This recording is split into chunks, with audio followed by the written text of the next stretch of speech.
You're listening to the Business Marketing Show, episode number 71.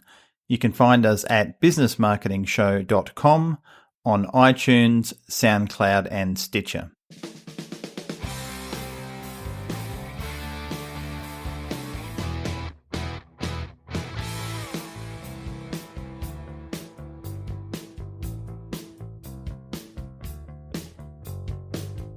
Welcome to the Business Marketing Show. I am your host, Brendan. I'm here with my co-host, Ed. Today, we're talking about, it's a bit of a different episode. We're talking about tools and stuff we're using this year that we seem to be recommending a lot to clients and other people on a weekly basis. So we figured we'd hit the record button and talk about them. Here we are. How's it going, Ed? Excellent, buddy. How about yourself? I'm well. What's new in your world? Not a whole lot. Just, keeping alive, moving forward, stopping technology from being a pain in the butt and hopefully working for us, which is often a challenge with technology. I know with people these days, they have a lot of headaches. So a lot of the tools that we're going to be talking about today can hopefully alleviate some of those headaches. And so they're not only things that we recommend to clients, but these are all things that we use ourselves on a daily basis, correct? Correct. Yep. And couldn't be without. So we've put 10 together, 5 things that Brendan has recommended and 5 things that I've recommended. And we both use the majority of them as well. So it's not just Brendan using his 5 and me using my 5. We cross over quite a lot with most of them. So we'll kick off and talk about those because we do get a lot of people asking, what do you use to do this or what do you use to do that? And it still surprises me that a lot of people aren't using some of these tools that have been around for quite a few years, if not 10 plus years. So do you want me to kick off, Brendan? Yeah, sure. Okay. Well, the one that I have been using probably on this list the longest, without doubt, is the one we're actually talking on right now and recording this podcast with, and that is Skype. So most people I know that we invite to come on as a guest on the podcast, if you've listened to other episodes, usually they have Skype. It's very rare that they don't. Occasionally someone has to go and open an account, but that doesn't happen very often because Skype's been around for 13 years now. And it is what's known as voice over IP technology. So it enables you to download the free Skype software on your computer or on your iPhone or Android. And you can talk to anyone else that has a free Skype account pretty much anywhere in the world for free. So I've been using it now for 13 years. Pretty much within 2 weeks of when it started, I signed up and got my Skype account. And it is the most used tool, I think, that we've got in the company. We use it for doing conference calls. We use it for doing just normal chat between two people rather than using a phone. We record our podcast over it. So it's a very versatile product. Not without hiccups. It's had a few changes over its life. It's been bought and sold by many different companies, and it's now under the umbrella of Microsoft. And they do often make updates and improvements. Now, you can't see me doing my air quotes improvements, but often those improvements sometimes aren't improvements. But all in all, it's a fantastic tool, and you can pay for additional things on top, like you can with a lot of software. It starts off free, but you can get something called Skype in and Skype out, which is enabling you to call local phone numbers and mobiles at a very low cost. So you've been a Skype user for a while as well, haven't you, Brendan? I have indeed. We actually use the phone numbers that we use, our publicly listed phone numbers. They're actually Skype numbers. So we use Skype. So if someone calls those numbers, they hit the Skype system. Now we redirect those numbers to different places depending on the time of day and who's online and the team and stuff. But yeah, so we've had those numbers for getting close to somewhere 8 or 9 years, so nearly 10 years we've had those numbers, and yeah, they've worked pretty much flawlessly. I mean, it's not perfect. It's you're basically making phone calls over the internet, so from time to time you have issues, but for something that's close to free, it's pretty awesome, I think. Yeah. It's way cheaper than just having a telephone line, from Telstra or whoever you're using as your supplier. Just line rental alone is more expensive than using this on a monthly basis by far. And we're the same. We've had our office number and other iterations of it for US and UK for probably 10 plus years. And it's great. And I've told this story before on other podcasts, I'm sure, but when my wife and daughter and I went traveling for a year, we didn't have to do anything. We didn't have to change anything because the phone number would always get through to me at that time when I needed it to. It would just come through to Skype and people would leave a message if I couldn't answer the call, or I could divert it through to a staff member. So fantastic tool. If you're not using Skype, which you're probably one of the few people who are listening to this and aren't, don't feel bad. It's a good thing to start, because I did a workshop not long ago and there's about 25 to 30 people in the room, and I was quite shocked when I asked this question, how many people use Skype. There was only about 5 people in the room who used Skype, and I was really quite dumbfounded by that. In my mind, every person had Skype, but not really. So number one on the list, definitely check out Skype. Great tool, great business tool, particularly for a small business.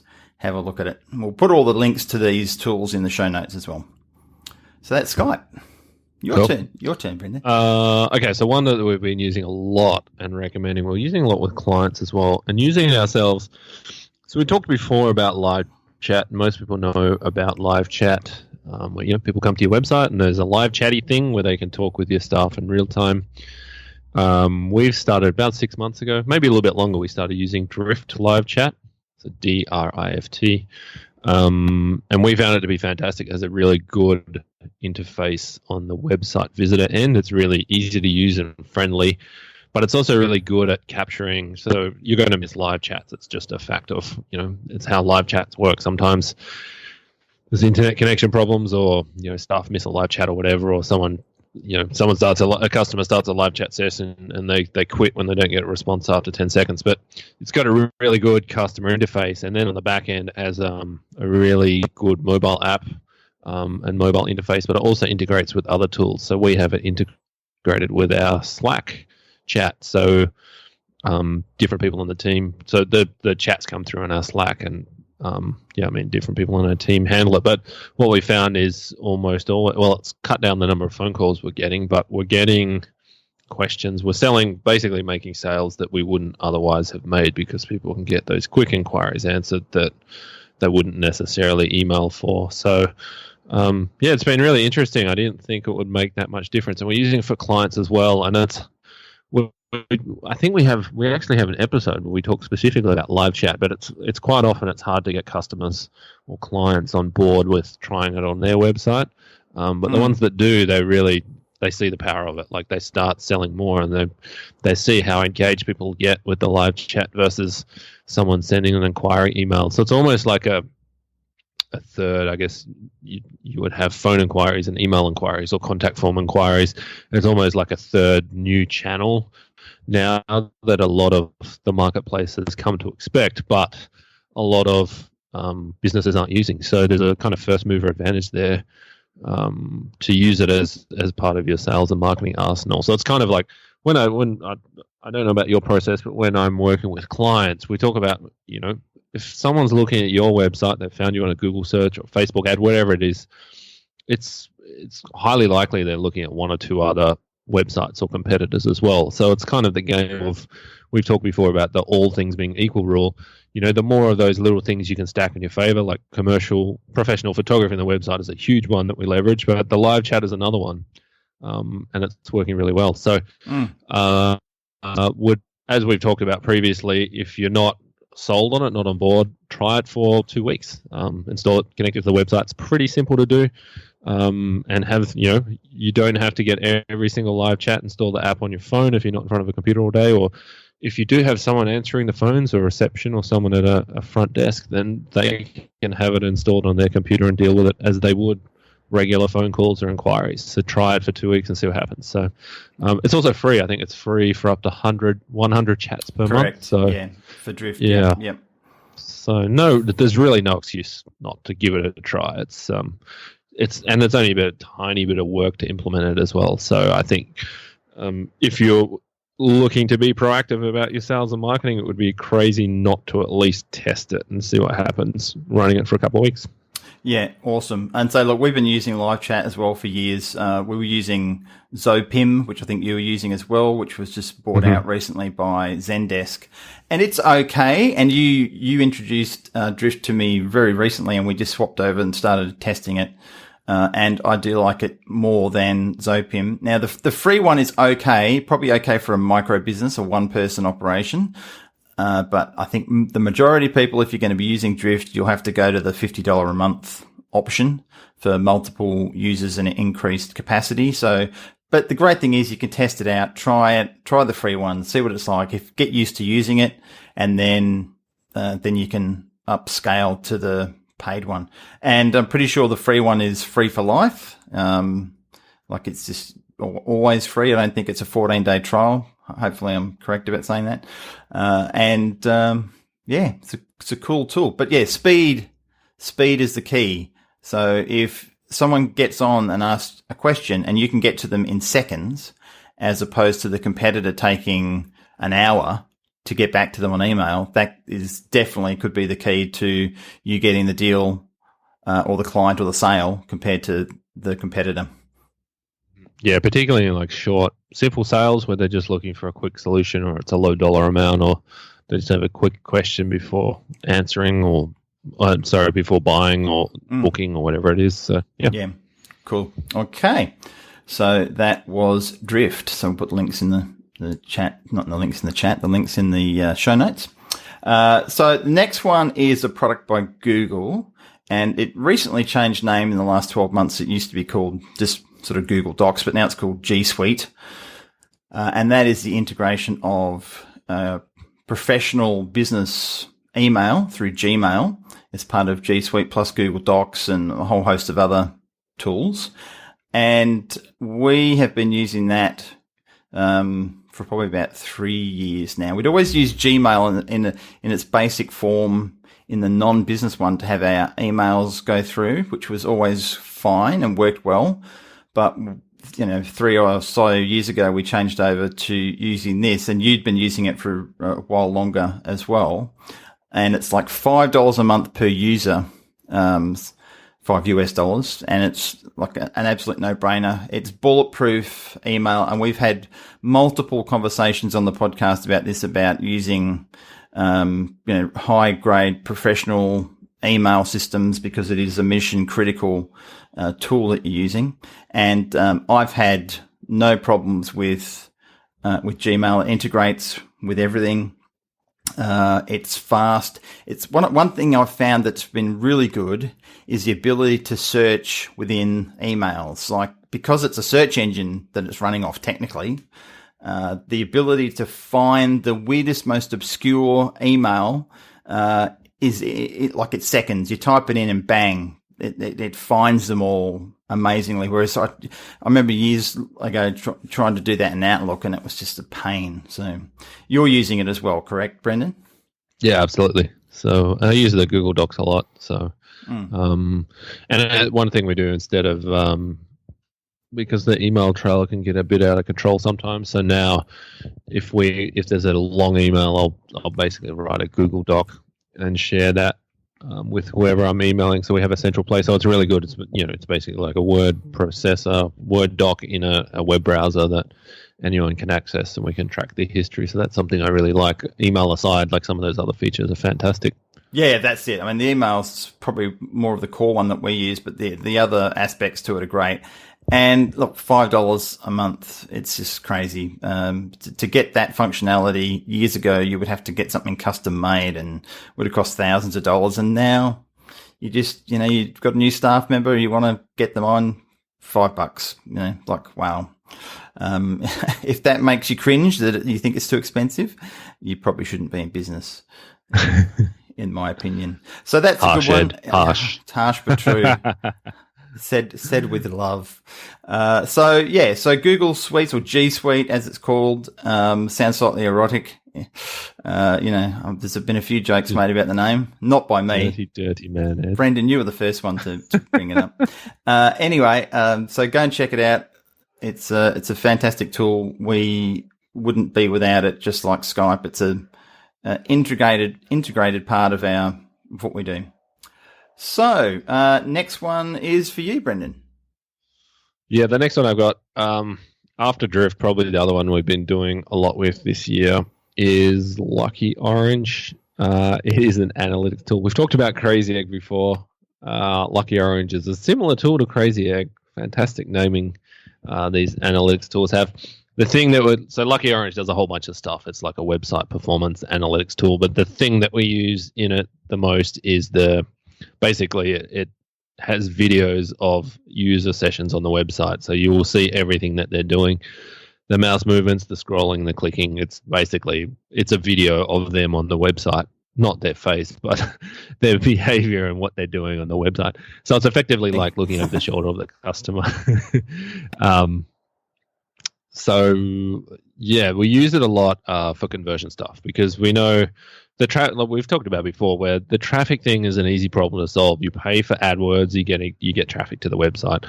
The hard part is getting people to convert or call or book or buy or whatever when they get to the website, the conversion piece. So we use Lucky Orange to see what's going on the website, and it'll also show you the different, because people are accessing on different devices. Like you'll see them accessing the website on a tablet and a smartphone, and you'll see all the different resolutions and everything. So there'll be things that you'll only notice if you watch different people navigating the website. So typically for our consulting clients, what I'll do is we'll run Lucky Orange for a couple of weeks, and if there's some particular problem, or usually we look at it in relation to a product or service. So they have a product or service that they're looking to sell. We're getting a lot of traffic for it, but they're not getting a lot of inquiries. So we'll run Lucky Orange, and I'll just sit down for 20 or 30 minutes and watch the videos and see what trends you can pick up. And quite often there will be one or two distinct things that are not optimal, or in some cases just completely broken. Like there's a checkout button that doesn't work on iPads, but it works on every other device, or something weird and obscure like that you'd only see from watching visitor sessions, that unless you're like thoroughly testing the website, you'll never check. So it's a really fantastic tool for uncovering the kind of usability issues and things with the website. And also it's really good. Like there's kind of this default knee-jerk reaction that people have, that they want more inquiries to the website, so it's time to rebuild the site, whereas the site already looks good and it's past that kind of minimum acceptable design standard. So quite often small tweaks and changes to the website will make a big difference, and rather than having to rebuild the thing from scratch, which is a huge project and not guaranteed to do anything in terms of increasing inquiries. Yeah. Totally. So Lucky Orange is one way that we look at the website and we're like, well, what are the easy things to fix right now?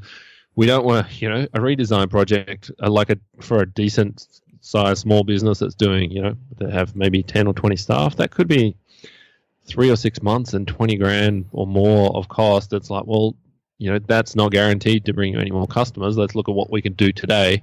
Let's fix those rather than tear the whole thing down and start from scratch. So that's why I like it. And it's also free. I think you can get it free for 7 days, or it records 200 videos, 100 videos or something, but it has a free option. So you can try it. And, again, there's enough, I think, in the trial that it records enough videos so you can at least get a feel for what I'm talking about. And it's really it's important that if you're going to use this tool, that you do it in the context of a particular product or service.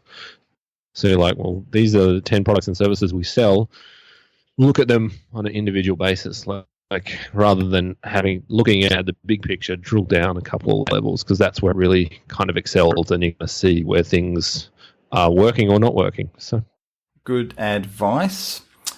We use something similar. We use mouseflow.com.au, which is a similar product that does the same sort of thing. And it has pretty much all of these tools have some either free trial or free to use for unlimited time but limited capacity. So there's really not much risk, and most of them you can just do on a month-to-month basis. You don't have to sign up for 12 months.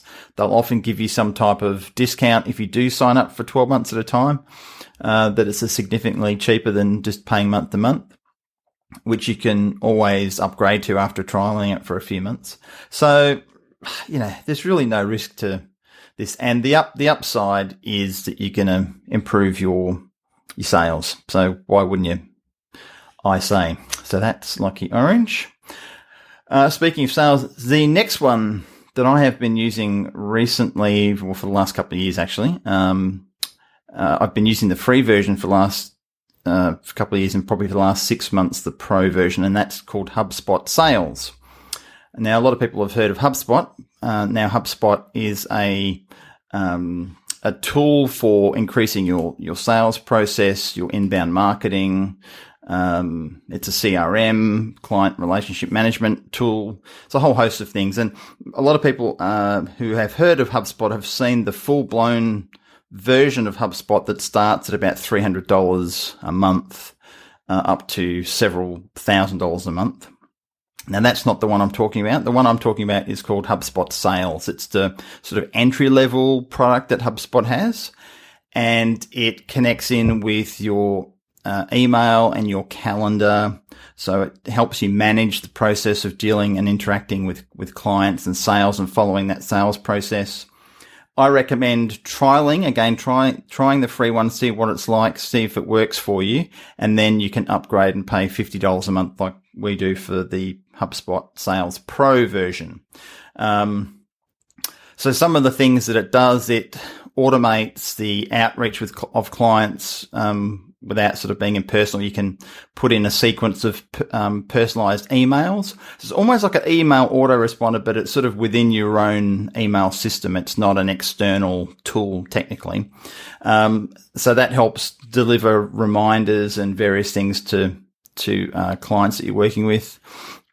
You can set up customized email templates, and there's like 1,000 email templates they've got that you can utilize within the system. And gives you follow-up reminders and all sorts of things like that to follow up with clients.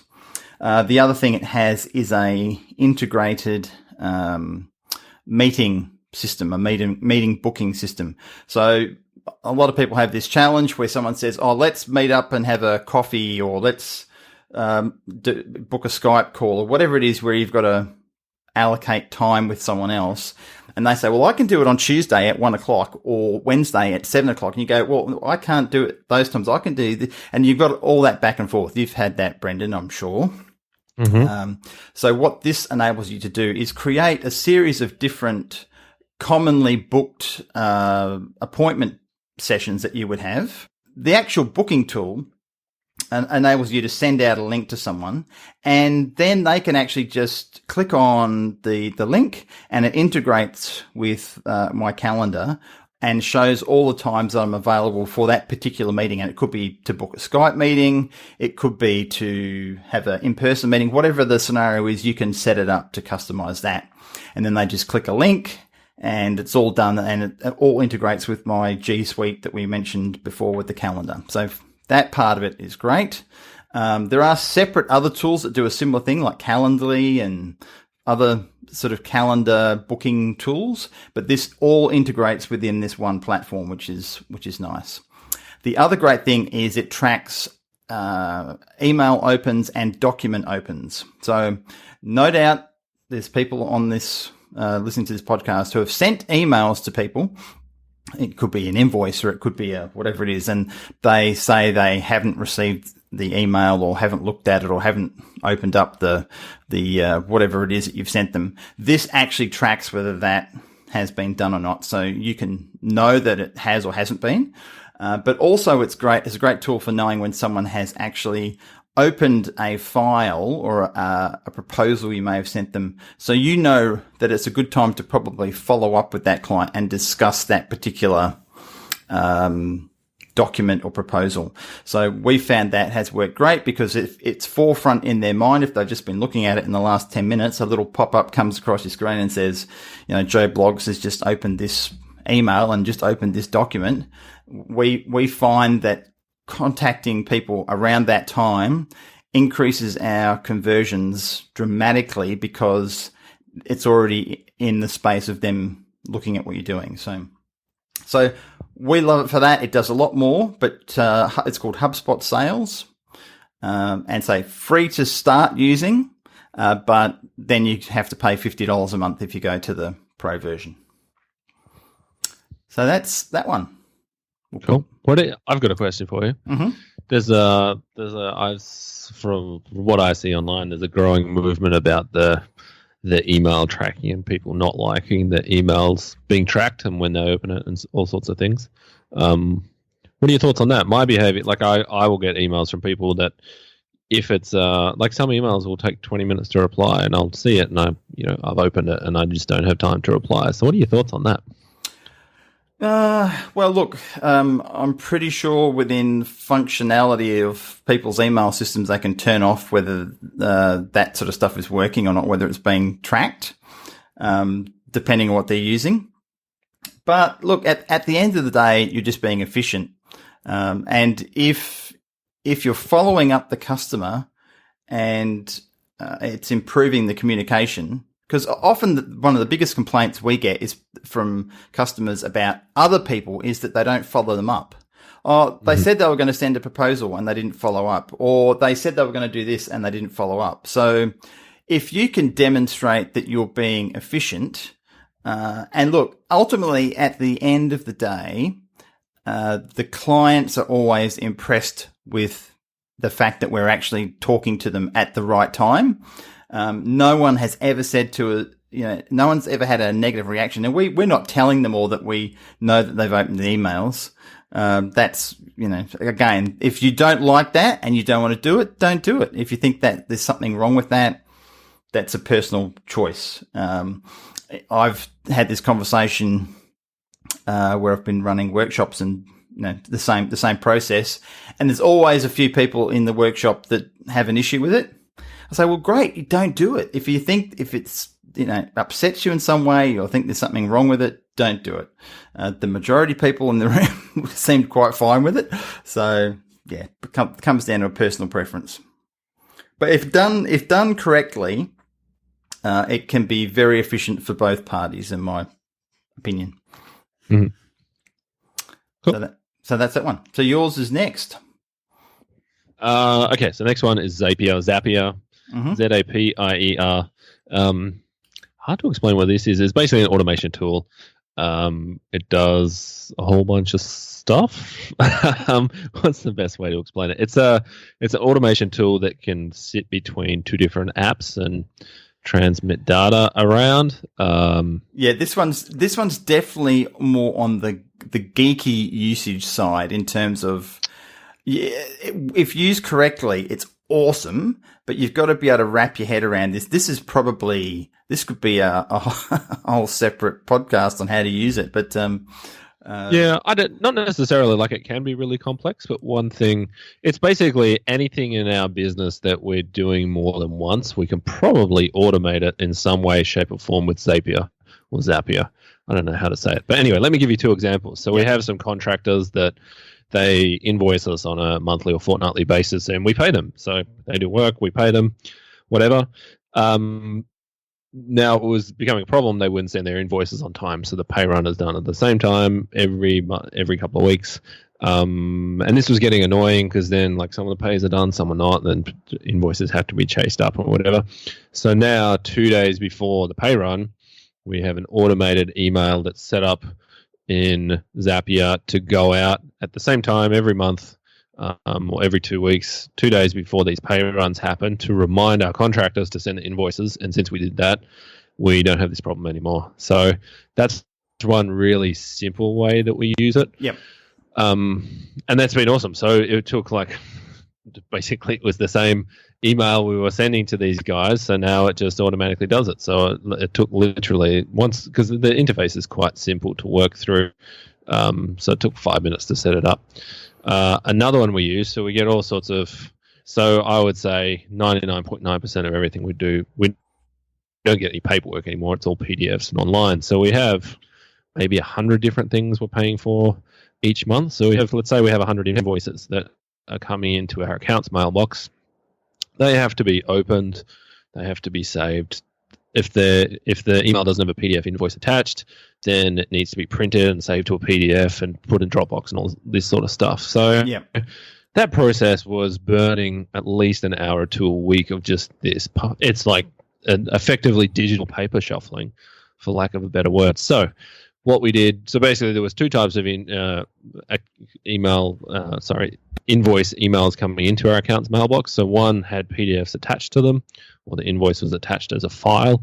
The other one was the email itself was the invoice. So now we have two Zaps in Zapier that we forward. There's two different email addresses that we just forward those emails to. So if it has a PDF attached, it saves the PDF in a Dropbox folder. It puts it somewhere else as well, into our shared Evernote. So Evernote is a different app. It's like a digital filing system.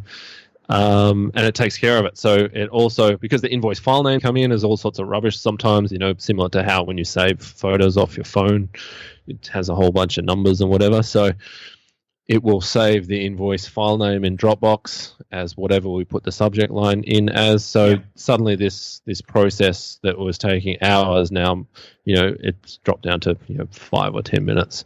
And for the invoice emails where the invoice is in line with the email, it's not attached to the email, there's another Zap or there's another email address it gets sent to that's attached to Zapier that turns that email to a PDF and then does the same thing, saves it in Dropbox and saves it in Evernote. So that process that invoicing, that digital paper shuffling was taking an hour to an hour and a half a week at least.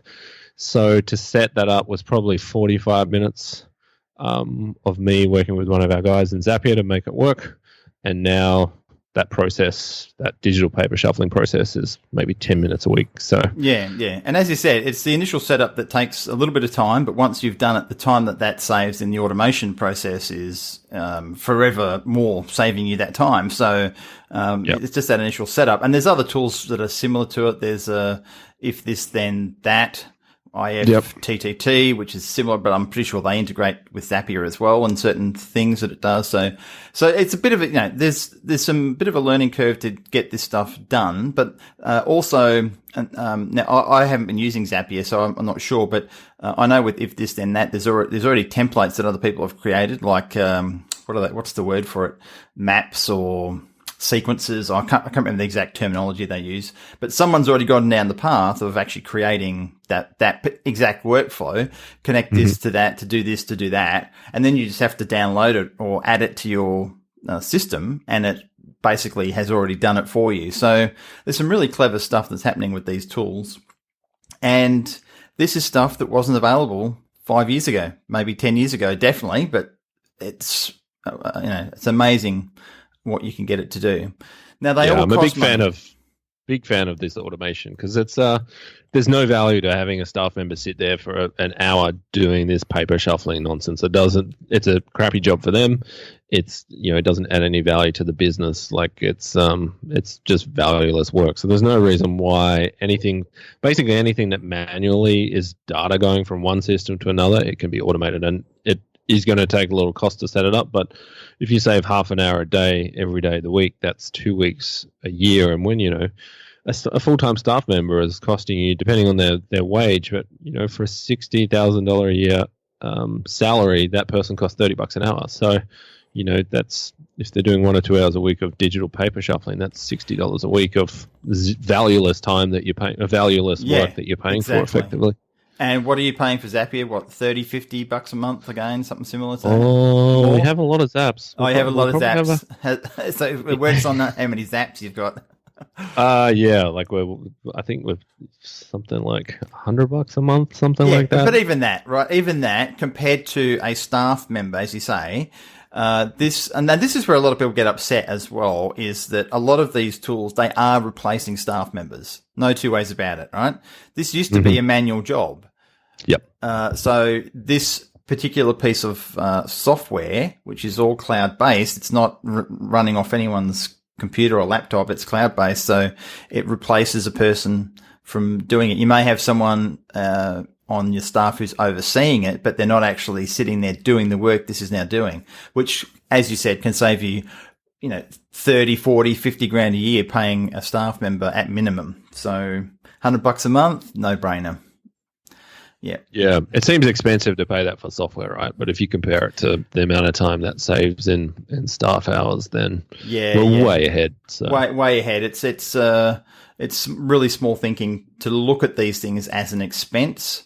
Well, they're really an investment in your business. I mean, you're paying the money to use them, but in comparison to the alternative, it's so cheap. So, cool. Zappy. I've got to start using this more myself. So, I'm learning. I am but just a grasshopper. And Brendan is what are you, Brendan? I'm just a guy who does computer stuff, Ed. I feel like I'm a professional emailer. That's probably the most appropriate job title. I feel like I spend half my day replying to emails these days. Well, you need to automate that with Zapier. Stop sending me emails, Ed. I can't remember the last time I sent you an email, other than replying to the emails you sent me. So, anywho, next on the list. So that was Zapier. So we'll have a link for that. Next one is me. Now, this is one that I get asked a lot, and this is referring to the podcast that we do, that you're listening to at the moment, is what do I use to edit the sound recording of the podcast? And it's the same tool I've been using for 10 plus years, and it is called Audacity, and it's spelled Audacity. Now, Audacity is an open source, cross-platform audio recording software, does multi-track recording and editing, completely free to use. Awesome tool, works on Windows and Mac, so cross-platform, and Linux as well, if you're running a Linux system, which I don't know many people who are, but if you are one of those geeky people who is running a Linux system, then it works for you too. And it's quite easy to use, not a huge learning curve, and it does the job for the majority of podcasters out there that I know. They're using either this, or they may be using something like GarageBand or something more high end. But I think the paid software, I don't really personally think it's needed, but that's just me. So I won't spend a lot of time talking about this one, but people do ask, what's a tool you use for your podcast a lot? And other than Skype for actually doing the podcast, and Call Recorder, which is a tool for recording it, which is about $25 or $30 once off to buy. This is the tool we use to edit the actual audio. So Audacity, we'll put the link in the show notes as well. But great tool, free to use. There's no paid version of it, so it's just completely free. You can donate because it's open source. But yeah, so that's a very cool tool that I could not be without. Over to you, Brendan. Cool. What's the next one I have on my list? I have Zendesk. So we use Zendesk for basically managing all the work and jobs in our and client communication. So everything we do goes into Zendesk. It's basically like a customer support system, a ticket system. I tried for many years. We probably tried 8 different systems before we found Zendesk. Yeah. And I wouldn't be able to live without it now. So it's at its core, it's a ticket system, but it has so many apps and add-ons. It can basically do whatever you want to do. So a lot of the stuff we do is email based. So it's really good in the way it ties everything back to email. I don't know how much I can explain about it other than we deal with a lot of clients who have a high inbound email volume, and it's just going to like a shared Gmail mailbox. And that doesn't, so moving to something like Zendesk or a ticket system turns those emails into, because you might have one request from a customer and 10 emails for it. So if you're managing it in a traditional kind of shared inbox setup, you have 10 individual things to deal with because there's 10 emails, whereas in a ticket system, it's one job with 10 communications back and forth. So for us, it's been a game changer. We have a lot of automations built on top of it. It does a lot of the follow-ups automatically with customers. All out, we basically have a rule in the business: if there's not a ticket in Zendesk, it doesn't exist. Yeah, I don't know how much more I can say about it other than if you're doing a lot of customer support stuff and you don't have something to manage that, then you're probably not as efficient as you could be. Yeah, totally. So, and you've been using it for several years now, haven't you? Yeah, I think we've been using it for 4 years now. And really in the last kind of 12 months, we've really got it dialed in. We found some really good apps for it to add in some process stuff. Reminders, we track staff time on jobs. It can track response times. We're in the process of looking at integrating, starting to use the telephone functions of it. So it can actually act as the phone calls come in through Zendesk. We've also teamed it up. We discovered last year, probably a year ago, Process Street. So we have that integrated closely with Zendesk through Zapier. Okay. So Process Street is an amazing tool for processes and checklists. So we have a lot of clients and we have a lot of repeating jobs for them. Like, for example, we have a few hundred clients that we manage. So most of them on WordPress. So those websites need patches every month or plugin updates. So we have Process Street automatically schedule a checklist for each customer's website each month, which then creates a job in Zendesk that gets assigned to one of our teams. So all that is driven through Zapier, basically. So at the start of the month, all these jobs get made. There's 150 or 200 jobs for one of our team to take care of all these WordPress updates. And we wouldn't be able to handle that if we didn't have Zendesk. So we wouldn't be able to see what the workload is in the queue, what's happening, where we're at with it, and any of the back and forth associated with it. So it's a great tool. Any of these customer service tools they're a long-term investment. They need work to set them up and customize them. But it took many years to find something that worked well for us, and Zendesk was it. And now we've also started using the CRM features of it, and it's very comprehensive tool for managing kind of customer relations and support and all that communication back and forth. Yeah, awesome. And that's the thing. It's, you could classify Zendesk as a tool, but then these tools or systems have then additional functionality by adding these plugins that you're talking about, like Process Street. So you can really dial in and customize how you get a lot of these tools working, which is pretty amazing that stuff is there just so easily connected these days compared to how it was.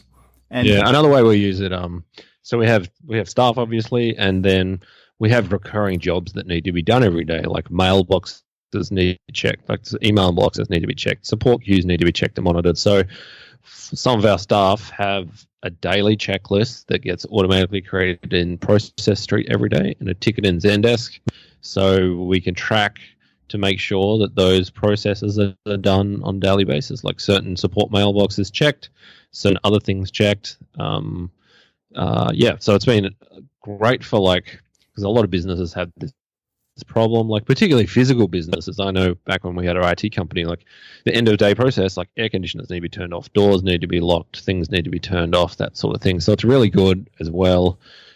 The combination for us of Process Street and Zendesk for those repetitive tasks that they need to be done, but it's very hard to keep on top of them and make sure staff are doing them. So now it's really clear for us if something has broken, we can go, well, is the daily task being done? If it's checked off on a checklist, then we know it's being done. And if something happens even after the task is still being done, then it probably means our process needs to change, or something about whatever we're doing isn't quite covering it enough. Yeah. So cool. Yeah. Awesome. All right. So next and last on my list, but not least, none of these are in order of what we think is best. They're just on the list. And there's more things that we use, but we end up doing a 4-hour podcast episode. My next one is some accounting software that a lot of people have heard of, particularly in Australia, and that is Xero, spelled with an X, Xero.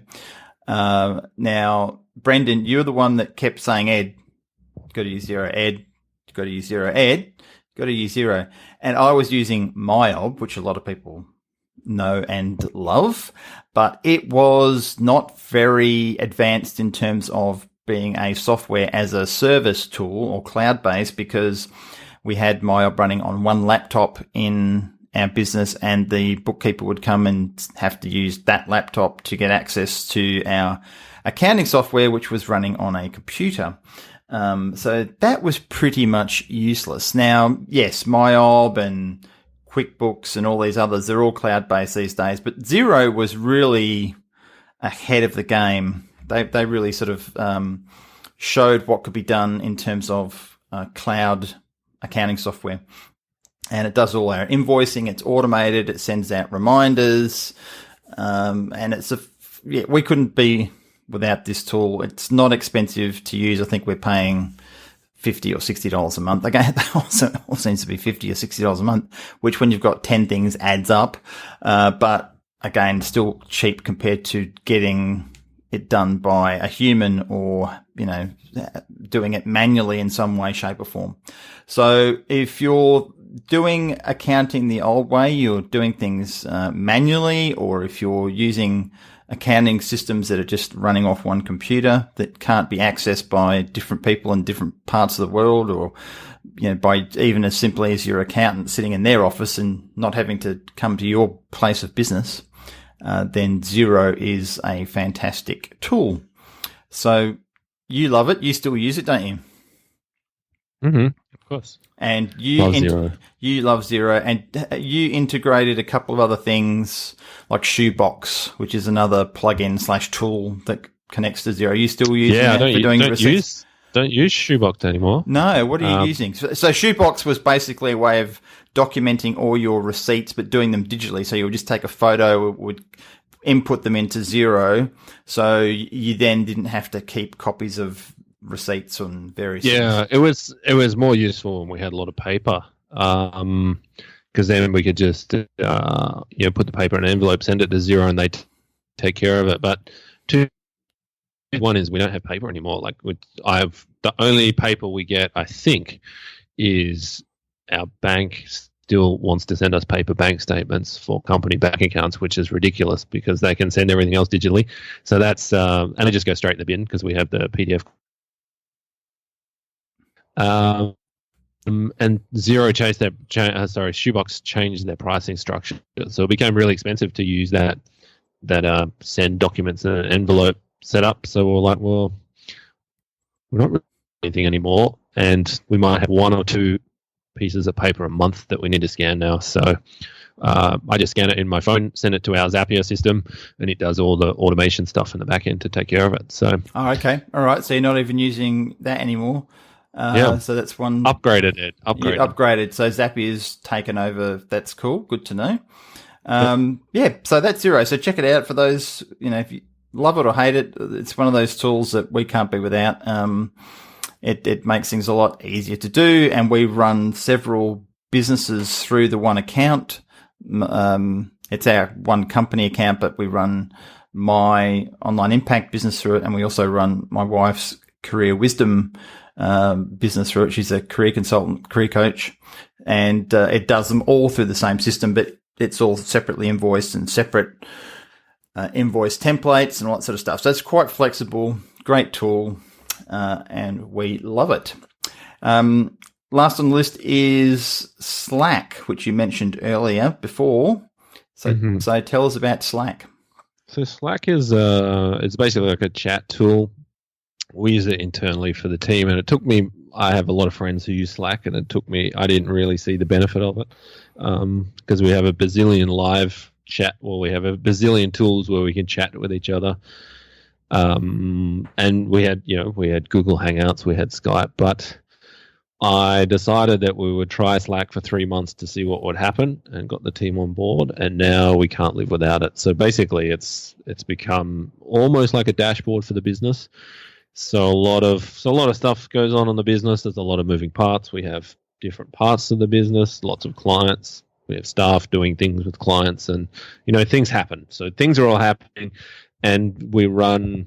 So we don't have a physical space where everybody's sitting anymore because we're a remote work company where everybody's distributed. Yeah. So you don't see physical things happening. So what we found is that the chat is really only one aspect of Slack where where instead of sending emails back and forth about something, we can have a quick conversation. Or if someone needs my attention or needs me to okay something or has a question for one of the other team members, they can get that answered nearly immediately because they can hit someone up on Slack for time-critical stuff. Yep.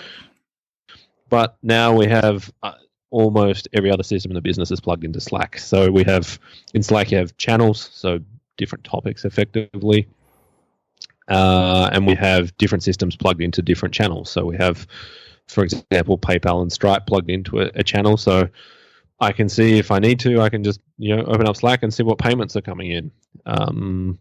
I can see there's another one for Zendesk, so I can see every single thing that goes through Zendesk also goes through the Zendesk channel. So if I want to check something on the go or look at something quickly, I can check the Zendesk channel. So there's lots of different ways to use it. We have one for our hosting uptime. So if there's any alerts around hosting uptime or something goes down, it goes in the uptime channel. So we found that it has become like a dashboard for the business. So the activity that's going on in the business, there's a channel for each set of activity, and then it has really granular the alerts and the notifications you get. So I only get notifications. So I have it on my phone, I have it on my desktop computer, so it will only ping if someone messages me directly or there's a particular alert that is set up to get my attention. So it's hard to explain until you've used it, and it's kind of like this Swiss Army knife that you can plug a lot of stuff into. So it's, for me, it's really a really quick way I can just check Slack and see the activity that's going on across the business in a number of different areas. Like I can see when our bookkeeper's applying payments in the system because there's a whole bunch of activity around Xero and payments being applied. So it's been really it changed the business in ways I couldn't have anticipated before, particularly now as businesses 20, and we have people across multiple time zones too. So businesses becoming more and more distributed and remote, and working across time zones, and you might have customers that aren't physically in the same time zone as you. So and you don't want that garbage filling up your inbox. Like you just need to it's useful for me to see the payments coming in, but I don't really want them in my inbox. So no, it's it has been a game changer for the amount of visibility I have into the activity inside the business and what's going on. So and what is this? There's always different levels. What is it costing per month for you to use at the moment? $0. Right now we're on the free plan. Oh, you're just using the free plan. Okay. Just using the free plan. We haven't had a reason to upgrade. There's been a couple of times where we've run over limits on stuff, but there's things that we don't get on the free plan. I think one of them is we don't get a lot of history saved, but we don't need the history for a lot of stuff because it's, for us, it's just really a stream of activity. So I don't really need to see the activity from 30 days ago. So the free plan is all we're using right now, and it's amazing. So I love it. Cool, awesome. And I think even the standard or the pro version is like $7 or something per active user or something. So it's not huge again. So it just depends on how many people you've got using the upscaled versions. But if you've managed to get away with using the free version, that's quite encouraging. We're doing a lot of stuff in there, so there's a lot of activity and a lot of data being pushed through it. But it's been really good for alerts. One thing is because we have it hooked into Zapier as well. If there's something I want to know when it's happening in the business, I can set the notifications so it alerts me. So if there's a particular customer working with closely, or there's a problem, then I can keep an eye on that particular customer even. And get a notification when they're putting tickets through Zendesk or updating tickets in Zendesk. So it really has allowed me to get really granular insight into what's going on in the biz. Fantastic. Thank you, dude. That's great. So look, that's only 10. There's other tools we use, and no doubt there's ones that we've missed. So if there's any tool that you want to know more about, that you've heard about, or that or a great tool you're using yourself, feel free to leave a comment in the comments section on the podcast, and we can look into them and maybe consider doing an episode on those if we get enough people who are talking about them. So, but all these tools are cross-platform, pretty much all of them. Some are not cloud-based, like Audacity is not cloud-based, but I think everything else we talked about is all cloud-based. It's a software as a service tool or a SaaS tool that we refer to. So it's amazing. And this, you can use these anywhere in the world as long as you've got an internet connection. And most of them you can actually do work on your computer, and then it will synchronize stuff when you actually get an internet connection. Not all of them, but some of them.